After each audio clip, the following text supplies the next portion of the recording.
తాకట్లో ఉన్న మీ బంగారాన్ని విడిపించి ఆ రోజు ఆన్లైన్ ధరకే మేము కొంటాం. Sharma gold company. Welcome to iDream media. So ప్రస్తుతం భూమి మీద మగపిల్లల సంఖ్య తగ్గిపోతుంది. ఇక భవిష్యత్తులో మగపిల్లలే పుట్టరు అనే ప్రమాదం కూడా పొంచి ఉందట. దీనికి కారణం ఏంటంటే మగవారిలో వై క్రోమోజోమ్ అనేది తగ్గిపోతూ ఉందని ఒక అధ్యయనం తేల్చింది. సో ఇది అందరినీ ఆందోళనకు గురి చేస్తున్న విషయం. మరి దీనిలో నిజమెంత వివరాలు తెలుసుకుందాం. మనతో పాటు ప్రముఖ న్యూరో సర్జన్ డాక్టర్ రంగనాథం గారు ఈస్టర్ ప్రైమ్ హాస్పిటల్ నుంచి ఉన్నారు. డాక్టర్ గారు నమస్తే అండి. నమస్తే డాక్టర్ గారు, ఇంకా మగపిల్లలు పుట్టరు, వై క్రోమోజోమ్ అంతరించిపోతుంది, మగజాతి మనుగడే ఉండదు అని చెప్తూ ఉన్నారు. మనుగడే ఇన్ ద సెన్స్ ఇంకా మగపిల్లలు ఉండరు అని. ఏంటి డాక్టర్ గారు అది? ఇది ప్రతి సంవత్సరం వస్తున్న తంతండి. ఎందుకో గానీ అంటే ఎవరైనా మగజాతికి విరుద్ధంగాను పని చేస్తున్నారా అన్నట్టు అనిపిస్తుంది. ఎందుకంటే ప్రతి సంవత్సరం ఇలాంటిది ఒకసారి రావడం, అది కనుమరుగైపోవడం, మళ్ళీ నెక్స్ట్ ఇయర్ రావడం వార్త. ఇప్పుడు హిందూ ధర్మంలో బ్రహ్మ మనుషుల్ని, ఆ తర్వాత స్త్రీలని పుట్టించాడు. క్రైస్తవ శాస్త్రం బైబిల్లో యాడమ్ అండ్ ఈవ్ అని ప్రపంచం అక్కడి నుంచి మొదలైంది. అక్కడ ఆడమ్ నుంచే ఈవ్ వచ్చారంటారు, మగవాడి నుంచే స్త్రీ వచ్చింది. సరే, ఇస్లాం ఏదైతే ఖురాన్ ప్రకారం యాడమ్ అండ్ హవా, వాళ్ళు ఈవ్ అనరు, హవా. ఆ యాడమ్ని క్లే అంటే ఒక బంక మట్టి నుంచి ఆయన తయారు చేసి దానికి ఒక రూపం ఇచ్చాడు, ప్రాణం పోసాడు అల్లా అని. సృష్టి మొత్తం మీద ఏం చెప్పినా అంటే ఏ ధర్మంలోనైనా కానీ మానవుడు ఉండాలంటే, మానవ తాలూక సంతతి జాతి ఉండాలంటే మనిషి తర్వాత మగవాడు ఆడది ఉండాలి కదండి. లేకపోతే ఈ సృష్టి ఎలాగండి, ఈ ప్రపంచం ఎలా నడుస్తుంది? అయితే వాళ్ళు చెప్పడానికి కారణం కూడా పూర్తిగా లేకపోలేదు సుమా. ఏ కారణం వల్ల నీతో కానీ అంటే నేనేదో స్త్రీ ద్వేషం కాకపోయినా కానీ సృష్టికర్త కూడా కొంచెం మగవాళ్ళని చిన్న చూపు చూస్తున్నాడేమో నాకు అనిపిస్తుంది. ఒక 160-160 మిలియన్ల క్రితం అట ఎక్స్ క్రోమోజోమ్, వై క్రోమోజోమ్ రెండు ఒకటే సైజులో ఉండేదట. అసలు ఎక్స్ వై క్రోమోజోమ్ చెప్పే ముందు మనిషిలో 46 క్రోమోజోమ్లు ఉంటాయి, అంటే 23 జతలు. అది శాస్త్రం. 22 జతలు అయితే ఒకే తీరులో ఒకే ఉంటాయి, వాటిని ఆటోజోమ్స్ అంటారు. ఈ మిగతా రెండు ఏవైతే ఉన్నావో ఒకటి ఎక్స్ ఒకటి వై, ఇది సెక్స్ క్రోమోజోమ్, ఇది అమెరికా. 2 ఎక్స్లు ఉంటే ప్రతీతి అందరూ చెప్పేది ఏంటంటే స్త్రీ జరుగుతుందని. ఒక ఎక్స్ ఒక వై ఉంటే మగవాడు జన్మిస్తాడు, బిడ్డ మగవాడని. ఇది జన్యుపరంగా శాస్త్రం, జెనెటిక్స్ ప్రకారం శాస్త్రం. అలాంటిది ఈ వై క్రోమోజోమ్ గురించి ఏం జరుగుతుందంటే, ఇందాక చెప్పినట్టుగా 160 మిలియన్ల సంవత్సరం క్రితం రెండు ఒకటే సైజులు ఉన్నాయట. మరి ఏ కారణాంతరం వల్ల కానీ నెమ్మదిగా వైస్ క్రోమోజోమ్ తాలూకా సైజు తగ్గిపోయి ఇప్పుడు ఎక్స్ క్రోమోజోమ్ తాలూకా 1/3 అంటే ఒక 1/3 అయిపోయిందట. సైజ్ తగ్గిపోయింది. అంటే సంఖ్య తగ్గిపోయిందా? 2 తర్వాత సంఖ్య. దాని గురించి సంఖ్య గురించి మీరే దాని జీనోమ్ సీక్వెన్స్ అంటారు.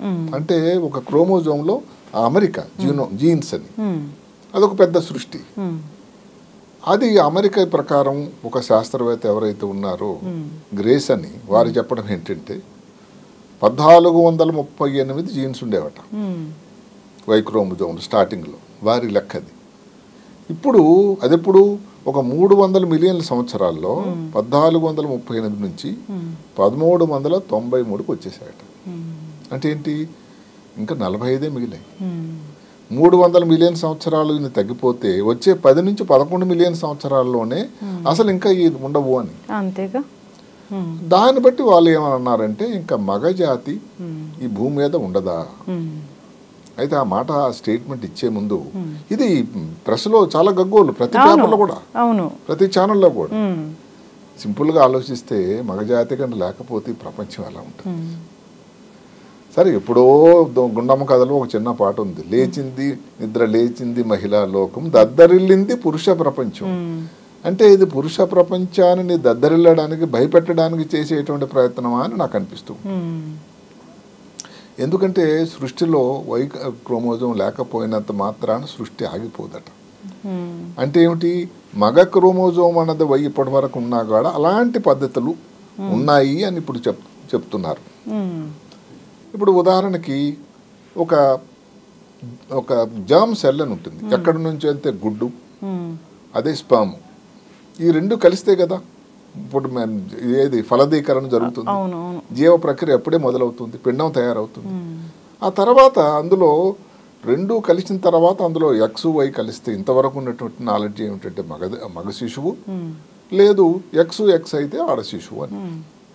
ఇక్కడ ఒక చిన్న విషయం జరుగుతుంది, ఒక ప్రక్రియ ఉంది, ఇది సృష్టిదే, మియోసిస్ అని. ఆ మియోసిస్ అంటే ఏమిటి? నార్మల్గా ప్రతి క్రోమోజోము ఒక జత ఉంటుంది, కానీ ఈ ఏదైతే ఫలదీకరణ జరగడానికి సగం క్రోమోజోములే ఉంటాయట. అంటే 46కు బదులు 23 ఉంటాయి. ఎందుకంటే అవి మళ్ళీ ఇంకోసారి డివైడ్ అవ్వాలి. అంటే 23 2 సార్లు డివైడ్ అయితే 46 అవుతుంది కదా. అప్పుడు నార్మల్ క్రోమోజోమ్ సరిపోతుంది. సరే, శిశువు ఏ శిశువు అన్నది మన చేతిలో లేదు. అట్లాంటిది అదే కానీ కాకపోతే 46 ముందు నుంచి ఉండి మళ్ళీ డివైడ్ అయితే 92 అయిపోతాయి కదా. అంటే సృష్టికి వ్యతిరేకం కదా. అందుకని ఈ మియోసిస్ ప్రక్రియ అన్నది జరుగుతూ ఉంటుంది. ఇంకా ఒక 2 మాటలు మనం మాట్లాడుకోవాలి. జెనెటిక్ మ్యూటేషన్ అని అసలు ఈ మాట ఎందుకు వచ్చింది అని చెప్పడానికి. జెనెటిక్ మ్యూటేషన్ అంటే ఏదైతే మనం జీనోమ్ సీక్వెన్స్ ఏదైతే అనుకున్నామో అందులో కొన్ని ప్రతిసారి వైరస్ ఎలాగైతే మ్యూటేషన్ అయింది అని మనం చెప్పుకున్నామో అలాగే మారుతూ ఉంటాయట. అది అవసరం కూడా. కానీ హద్దు దాటి కానీ ఏదో మోతాదు దాటి కానీ పెరిగింది అనుకోండి మ్యూటేషన్, అది ప్రమాదం కదా. ఏదైనా జెనెటిక్ డిజార్డర్స్ రావడం, జబ్బులు లేనిపోవడం అన్నీ వస్తూ ఉంటాయి. అలా వచ్చిన అవును. సో దానికోసం ఆ సృష్టి ఒకటి జెనెటిక్ రీకాంబినేషన్ అని ఒకటి వచ్చింది. అంటే 2 క్రోమోజోములు ఉన్నాయి. ఈ క్రోమోజోమ్లో ఉండేటువంటి డిఎన్ఏ ఏదో కొన్ని ఎంజైమ్స్ దానిని ముక్కలు చేసేస్తుందట. చేసేసి పక్కనున్న క్రోమోజోములు చేరవేస్తుంది. అదొక ఎవరి ప్రమేయం లేకుండా జరిగే ప్రక్రియ. అలాగే జరిగి 2 కొత్త క్రోమోజోములు తయారవుతాయి. ఎలాంటి క్రోమోజోములు? 2 పనితీరు వేరు వేరు. ఈ రీకాంబినేషన్, జెనెటిక్ రీకాంబినేషన్ ఎందుకు ముఖ్యమంటే ఈ మ్యూటేషన్ జరుగుతుంది. ఏదైతే ప్రమాదకరమైనవి తయారవుతూ ఉన్నాయి శరీరంలో, అదే కానీ మరి మనం బయటకు తీయకపోతే ప్రాణానికే ప్రమాదమే. సరిగదా, కొత్త కొత్త జబ్బులు వచ్చేదానికి ఆస్కారం ఉంది. ఇక్కడ మళ్ళీ సృష్టి ఏదాలోక విస్తరం అంటే స్త్రీకి ముందు ఫర్వగా ఎలా చేస్తున్నారంటే 2 ఎక్స్ క్రోమోజోములు జరుగుతూ ఉంటాయి. ఈ ఎక్స్ క్రోమోజోములు 2 ఉండడం వల్ల ఏం జరుగుతుంటుంది? 2 క్రోమోజోములు కలిసి ఈ మ్యూటేషన్ వల్ల వచ్చిన చెడు పదార్థాలను తీసి వేరుపాడేయడానికి సరిపోతుంది. 2 వై క్రోమోజోములు ఇంతవరకు లేవు. ఎక్స్ వై ఉంది కానీ 2 వై క్రోమోజోములు లేవు. దయచేసి అందరూ గమనించండి. ఈ 2 వై క్రోమోజోమ్ లేనప్పుడు ఇక మిగిలింది ఏంటి? ఏకాకిగా 1 వై క్రోమోజోమ్. ఎంతవరకు తీస్తుంది ఈ చెడు పదార్థాలు? తీసి తీసి విసిగిపోయి ఇంకా చివరికి ఆ వై క్రోమోజోమా డిజింటిగ్రేట్ అయిపోయి ఒక స్టేజ్లో కనబడకన్నా అయిపోతుంది. అసలు జరుగుతున్నది ఇది, ఏది జన్యుపరంగా శాస్త్రం ప్రకారం. అందువలన ఇప్పుడు శాస్త్రవేత్తలు ఏమిటంటే అది లాంగ్ రన్లో ఇంకా మగజాతికి అంతరించిపోయేదానికి ఆస్కారం ఉందా అని ఒక అనుమానం అయితే పెట్టారు. అయితే సృష్టి తాల గొప్పతనం ఏమిటంటే దానికి విరుగుడు కూడా వచ్చింది. మళ్ళీ జపాన్ నుంచి ఒక గొప్ప పరిశోధన వచ్చింది. ఎసాటో కురుకోవా అని ఒక లేడీ సైంటిస్టే, ఆమె జెనెటిసిస్ట్. ఆమె చాలా గొప్ప పరిశోధన. ఇది నేషనల్ సైన్స్ ప్రొసీడింగ్స్ అన్న దాంట్లో ఒక పరిశోధన పత్రం వచ్చింది. ఆమె మానవుల గురించి ఇవన్నీ ఎలాగ అందరూ చెప్తున్నారులే అని స్పైనీ ర్యాట్స్ అని ఉన్నాయటంటే మామీ స్పైనీ ర్యాట్స్ అని వాటి మీద పరిశోధన చేశారు. ఎందుకనంటే అక్కడ వై క్రోమోజోములు ర్యాట్స్కి లేవట ఎలుకల్లో, కానీ మగ ఎలుకలు ఉన్నాయి, ఆడ ఎలుకలు ఉన్నాయి. చూసారా? అంటే ఏదో తేడా ఉండాలి వీటిలో అని. అంటే వై క్రోమోజోము తాలూకు పనిచేసేటువంటివి ఎక్స్ క్రోమోజోముల్లోనే ఉన్నాయి. అయితే ఎక్స్ క్రోమోజోములో ఎక్కడుంది, నిజంగా ఉందా లేదా అని నెక్స్ట్ పరిశోధన స్టెప్. అది ఎంత గొప్పగా చేసిందంటే ఆమె 3వ నంబర్ క్రోమోజోమ్ దగ్గర SOX9 అని జీన్ ఉందండి. అంటే జీనోమ్ సీక్వెన్స్ అంటే ఎంత ప్రగతి చెందిందని చెప్తున్నాను. ఆ SOX9 జీన్ దగ్గర అంటే 3వ క్రోమోజోము 3 జీన్ అనేది SOX9. దాని దగ్గర ఒక చిన్న ఏదో సినిమాలో కలుస్తున్న ఒక మెరుపులాగా ఒక DNA మెటీరియల్ కనబడింది. ఈ DNA మెటీరియల్ మగ సంతతి కోసం ఉపయోగపడే మెటీరియల్ అట. సరిగదా? ఈ SOX9 దగ్గర ఇది కేంద్రీకృతం అవ్వడం వల్ల ఇది డూప్లికేషన్ అంటారు. అది ఇంకో మాట ఉంది ఈ జన్యు శాస్త్రంలో. ఆ శక్తి ఏదైతే మగతనం వచ్చేదానికి శక్తి ఇంకా ద్విగుణీకృతం అవుతుంది. అందువల్ల వై క్రోమోజోమ్ ఉన్నా లేకపోయినా కూడా ఈ మగ ఏదైతే ఎలుకలను ఉన్న జరుగుతూ ఉన్నాయి, అలాంటప్పుడు మానవుల్లో కూడా అదే జరుగుతుంది అని వారు ఒక నిర్ధారణ చేశారు. ఒకవేళ ఇది డిజపేర్ అయినా ఏం ప్రాబ్లం లేదు, సో ఎక్స్లోనే వై క్రోమోజోమ్ కూడా ఉంది, తయారవుతుంది తయారవుతుంది ఆ గుణంతో అని ర్యాట్స్లో ఉంటే అది నెక్స్ట్ ఇంకా మగవాళ్ళకి అది ఎక్స్ట్రాపోలేట్. అవును. ఇంకోటి ఏంటంటే ఈ శాస్త్రవేత్తలు ఎవరైతే ఇంకా ఏదో ఒక పెద్ద ప్రమాదం వాటిల్తుందని చెప్పే వాళ్ళు కూడా 11 మిలియన్ సంవత్సరాలు జరగబోతుంది అని. ఎక్కడండి 11 మిలియన్ సంవత్సరం అందరం ఉంటామా? ఎన్ని తరాలు గడిచిపోతాయి. కానీ అప్పుడు కూడా జరగదు, అంత లోపల ఇంకా సృష్టి తనంతట తానే దానికి ఒక ప్రయత్నం చేస్తున్నది అని వారు చెప్పారు. సో మ్యూటేషన్ అనేది వేరే వేరేగా జరుగుతూ ఉంటుంది, సో డిఫరెంట్ గా ఈ పరిణామ క్రమం అనేది వేరేలా ఉంటుంది. ఇప్పుడు ఏదైతే లేదు అని అనుకున్నది మరి అది 3rd క్రోమోజోమ్, ఇప్పుడు మానవుడికి అయితే ఇంకో క్రోమోజోమ్ దగ్గర ఏదో వస్తుంది ఆబ్వియస్లీ. అంటే మొత్తం మీద ఏదైతే ఒక మానవుడు, మగవాడు, స్త్రీ ఇద్దరు ఉంటారు అక్కడ. అదే కాక ఇంకొక చిన్న మాట ఉందండి, నిజంగా మనం ఏదో ఇలాగ అయిపోవాల్సినంత లేదు. మగవాళ్ళకి 2 X క్రోమోజోములతో ఉండే మగవాళ్ళు ఉన్నారండి. అమెరికాలో 20,000 మందిలో ఒకరు 2 X క్రోమోజోములు ఉన్న వాళ్ళే, మగవాళ్ళే. వాళ్ళు చూడడానికి మగవాళ్ళు, అన్ని అవయవాలు వాళ్ళకి బాగానే ఉంటాయి. అయితే ఒక్కటే ప్రాబ్లం వల్ల ఏంటంటే ఏదైతే వృషణాలు అంటాం, టెస్టిస్, ఎక్కడ నుంచి అయితే ఈ స్పెర్మ్ తయారవుతుందో ఆ తయారీ వాళ్ళలో కొంచెం లోపిస్తుందట, ఏజూస్పెర్మియా అంటారు. అదే కాకుండా ఈ గైనకోమేజా రొమ్ములు కొంచెం మగవాళ్ళు పెద్దగా ఉండవు, ఇలాంటి కొన్ని లక్షణాలు వాళ్ళు పడుచూపుతున్నాయి. అందువల్ల వాళ్ళు పిల్లలు పుట్టడానికి వాళ్ళలో ఉంటుందా లేదా అనేది డౌట్ అయితే ఉంది. అంటే వాళ్ళలో ఎక్స్ క్రోమోజోమ్ మాత్రమే ఉంటాయి, వాళ్ళు XY ఉండదు. అంటే అది ఎంతమందిలో 20,000 మందిలో ఒకరు. ఇప్పుడు అమెరికా ఉన్న పాపులేషన్ ప్రకారం దగ్గర 7,500 మందిలో ఉన్నారట ఇప్పుడు అమెరికాలో. ఇప్పుడు మన దేశంలో రండి, మనం అలాగే చూసుకున్నట్టయితే ఇప్పుడు ఇంతమంది కోట్ల ప్రజల్లో దగ్గర 75,000 మంది ప్రజలు ఉన్నారు.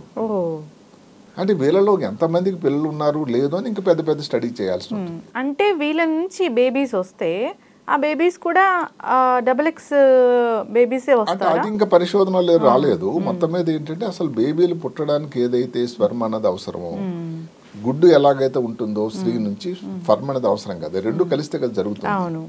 ఆ స్పెర్మ్ అన్నది కౌంట్ తక్కువైపోయి దానిని ఆంగ్లంలో ఏజూస్పెర్మియా అంటారు, కౌంట్ తగ్గిపోయింది అంటారు, స్పెర్మ్ కౌంట్. అందువల్ల వాళ్ళలో పిల్లలు ఎంతమంది పుడతారు ఎందుకంటే ఉన్న శాతం తక్కువ, దాని మీద ఇంకా ఆ దృష్టి పెట్టి పరిశోధన జరగలేదు. నేను కూడా అది కూడా దృష్టి పెట్టి పరిశోధన చేస్తారు.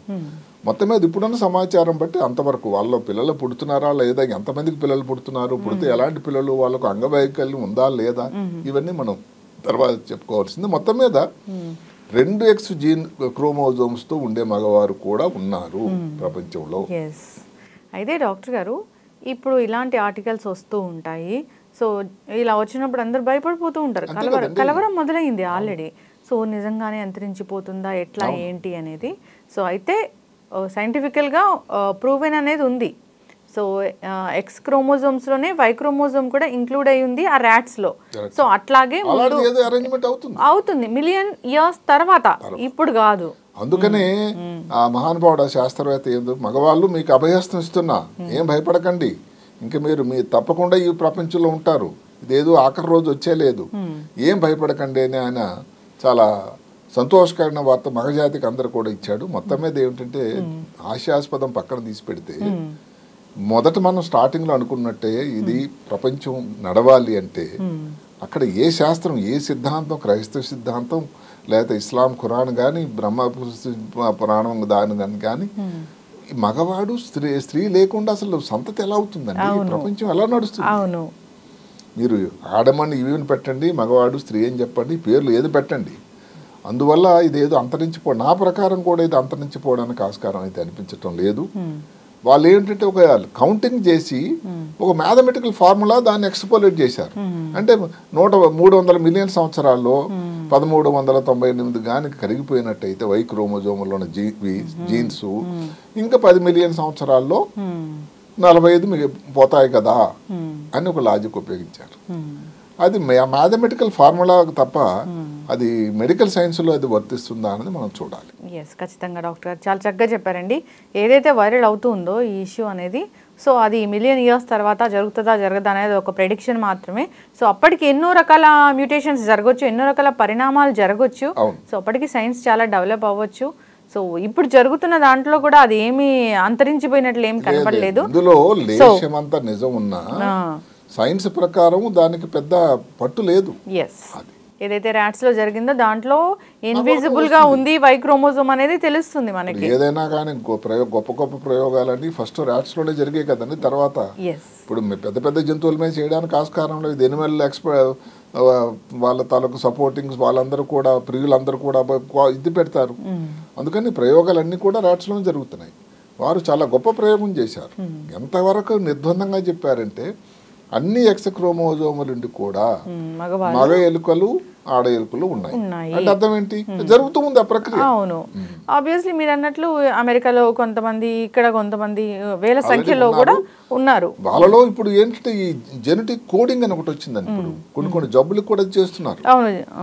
అది ఎలాంటిది? ఇప్పుడు ఈ మాటకి ఇప్పుడు XX తో మగవాళ్ళే ఉన్నారనుకోండి, ఏమో జెన్యు కోడింగ్ చేసి వాళ్ళని ఉండొచ్చు, అడ్జస్ట్మెంట్ ఏదో చేస్తారేమో ఏదో ఒక క్రోమోజోమ్ కి. ఇప్పుడు ఈ ర్యాట్ లో కూడా మయామి ర్యాట్ లో కూడా ఇంకొక మోలోవెల్ ర్యాట్ కూడా ఉందట అక్కడే జపాన్ లోనే, అందులో కూడా ఇదే పద్ధతి. సో ఏదైతే ఒక్క క్రోమోజోమ్ 3లో ఈ SOX9 జీన్ ఒక్కటే, దానితో మగ ఎలుకలో పుట్టడానికి సరిపోతుంటే ఇంక ఇబ్బంది ఏంటి చెప్పండి? ఖచ్చితంగా డాక్టర్ గారు, సైన్స్ అనేది రోజు రోజుకి అభివృద్ధి చెందుతూ ఉంది. సో అయితే దీనికి సంబంధించి కూడా ఇంకా జరగవచ్చు. సో జెనెటిక్స్ కూడా చాలా మన దగ్గర కూడా అభివృద్ధి చెందే ఉంది. సైంటిఫికల్ గా అది చాలా అభివృద్ధి చెందే ఉంది. గర్భవతిగా ఉన్నప్పుడు ఎంతో మంది జెనెటిక్ టెస్టింగ్ చేసుకుని చిన్న చిన్న అనుమానాలను నివృత్తి చేసుకుంటారు. అవును. ఎస్, అలాంటిది ఈ రోజున ఏదో ఒకప్పుడు లాగా ఎక్కడో ఉందని కాదు, ఆ సౌకర్యం మన రాష్ట్రంలో కూడా ఉంది. కాబట్టి భయపడాల్సింది అయితే లేదు.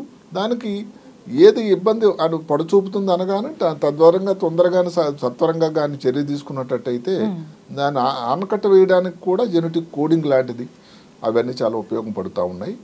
అదొక పెద్ద జెనెటిక్ ఇంజనీరింగ్ కొద్ద సబ్జెక్ట్ అండి. అవును డాక్టర్ గారు, ఎస్ ఖచ్చితంగా అండి. సో అది మనం ఇంకా నేను అనుకోవడం ఇప్పుడు ఇలాంటి స్టోరీలు వచ్చిన తర్వాత జెనెటిక్ ఇంజనీరింగ్ తాలూకా ముఖ్యత ఇంకా పెరుగుతుంది. అవును, ఎస్ ఖచ్చితంగా అండి.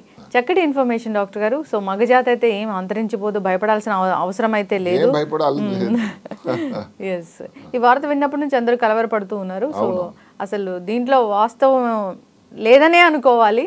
సో ఎక్కడో చిన్న విషయం దానికి సంబంధించింది ఉన్నా అది అసలు డిజపియర్ వేసినా కానీ వాళ్ళు చెప్పింది తీసుకున్నా కూడా 11 మిలియన్ల సంవత్సరాలంటే ఎంత అండి?